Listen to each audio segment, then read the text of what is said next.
Nana, I think we should be bold enough in this country to call a spade a spade. The current spring of indiscipline creeping into especially the senior high school. I mean, it is about time we nip this in the bud. It's one way too many. I just Googled, put students' misbehavior or misconduct on Google search, and the results, the hits keeps popping up. It's just so you really don't know where to start. Are you going to blame Ghana Education Service? Are you going to blame the students? Are you going to single out the teacher-student relation? Or could it be that our culture and our way of bringing up these young people in our homes with time and with too much exposure to Western cultures, is it having some negative impact on our social life? Because, as we were talking, superzonals competition, if you single out that particular competitions and other sports competitions that Ghana Education Service do and other private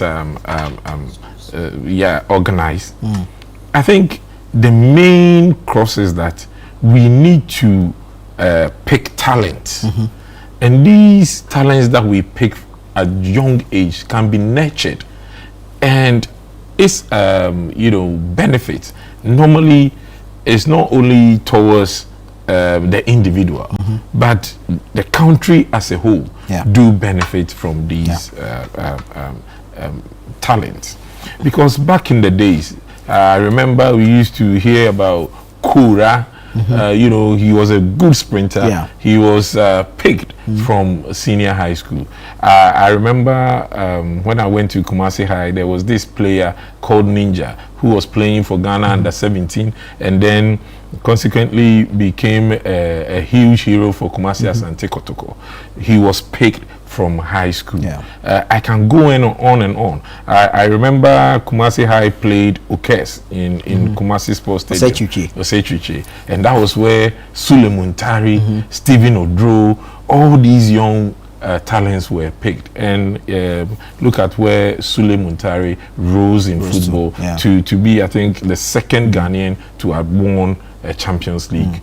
So there are others saying that these sports festivities or championships or challenges should be stopped because we send students to school to just be on academic stuff. But I think that when in generality there are a lot of talents that you can pick aside academic work, and so for those who are saying we should clamp down on these sporting competitions, I disagree with them.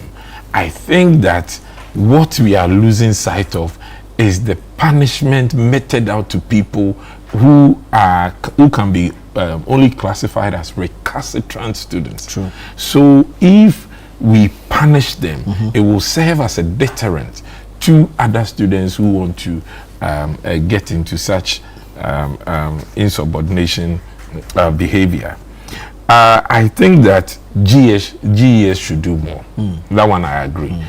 Because with respect to the is it Abrachiri one, there's been a release from the Ghana Education Service saying that they are not even sure that these guys are students, and I find it quite worrying because there's a video evidence where people are in uniform, and you cannot be emphatic on your statement to say that they are students or old students, because there's another situation in Kufuridia where during the superzonals they actually gang raped a lady student from Osino Senior High, and when the police got involved, they realized that two of the students were actually I think Kufuridia Senior Technical School. Sectech.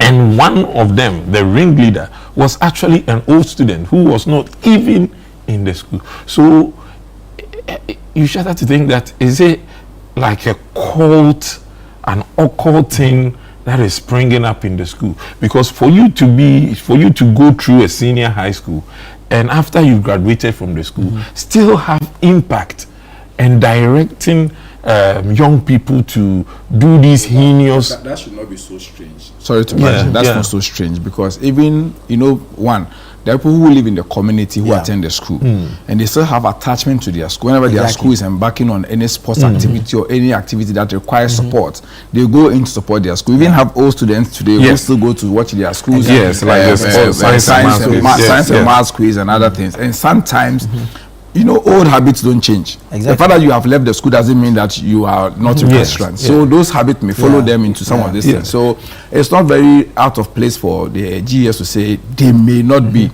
But whether they are students or not, it's immaterial. Yes, you committed a crime. That's it. And so the punishment, I think that the punishment should be stricter. It should be embarrassing. It should be done in the public space so that everybody will witness and know for that if you get yourself into these activities, you would be punished. One other aspect is that, as we were discussing before we went on live stream, teacher-student relation. I've always been number one critic, especially when you go on social media. You see a teacher with a phone with the students dancing, following dancing trends. I mean, where did we get here? When did we get here? A teacher will put camera on a student, ask the student a question, the student will get the question wrong, and it will be trending on social media. A teacher will put a camera on him or herself and ask outrageous questions to students. Some of them, you could see they are really tender age, around 10 or below. Ask them silly questions, and then it will become a trend on social media. So when we are praising these dubious acts, what do we expect in the end? What is the outcome of these? So, as we were saying, when we were younger, we respected our teachers. We actually feared them. Yes, but the fear is not good. You do not have to fear your teacher. So we need to try and balance it. But you should know that this particular teacher or my teachers are disciplinarians. So that when you cross the line, they wouldn't hesitate to put you right. They are there to guide the future of this generation. So if your teacher, you have to, guard a pupil, but rather you put that authority aside to come and do folly things on social media for clicks, then you are actually destroying the future of this country. So, Nana, my point is that GES must be up and doing. Enough of the numerous releases that comes out. We should see and witness stricter punishment to teachers. How strict? Okay, for teachers, well, because I'm looking at the students, how strict can the punishment be? Because if it's established that they are student, most likely they will be below 18. And this is a crime. We understand 3 have been arrested. You see, it is true and it's factual that it's likely that in a free senior high school you'll be under 18. But you really have to look at the magnitude of the crime. I mean, gang raping a girl from other school. So it means that you planned, you traced the girl and did what you did. And so I think that there comes a times where we have to, I'm not a lawyer, I might be wrong, but there are some heinous crimes that if you commit, irrespective of your age, I think the law should be brutal with you. Because if we don't do that, and people are getting 3 months probation sentences, fines where people in the locality will come and pay, how is that deterrent? How is that going to stop Kweku to go and join a group to gang rape Ama? Because if I know that I'm below 18, so what I'm going to do, I'm just going to have a life sentence. 3 months, I'll be back and doing the same thing. How is that? And again, I think that if we punish teachers who are doing this, I'm really on the TikTok one because it really annoys me. Because as a parent, I do not envisage to see my ward on social media being ridiculed, on social media doing stuff that are meant for adults.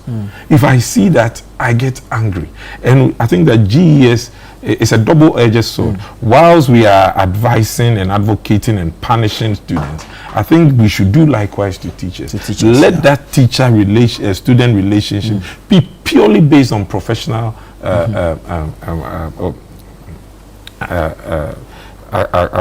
the relationship should be a professional relationship. That's teaching and learning, that's what it is. Yes. Academic activities. And also we have to be stricter on the punishment.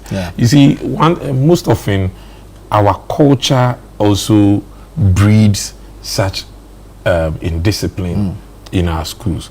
A student who, because I recall back in high school, we went to one interco and we were supposed to be on campus at a certain time.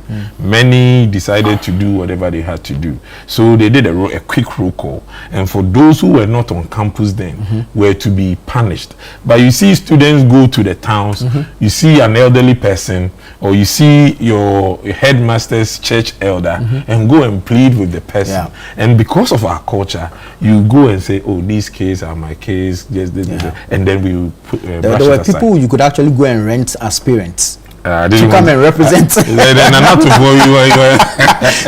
represent your parents in the school. Maybe he was an observer. I was very observant. Now, as for this observation, it can't be such an experienced student. Because I recall some of my friends actually did that. Not you, but your friends. No, my friends. Okay. But unfortunately, what the woman that they brought was one of the teachers, you know, relative.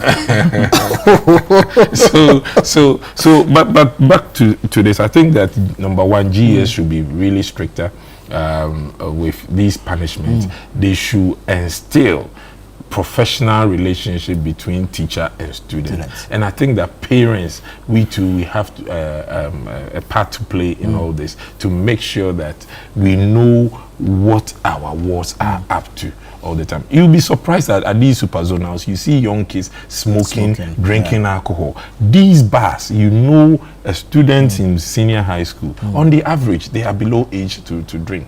But then you see them selling alcohol too. So it is a cascading responsibilities that we all have to take as a nation. Very well.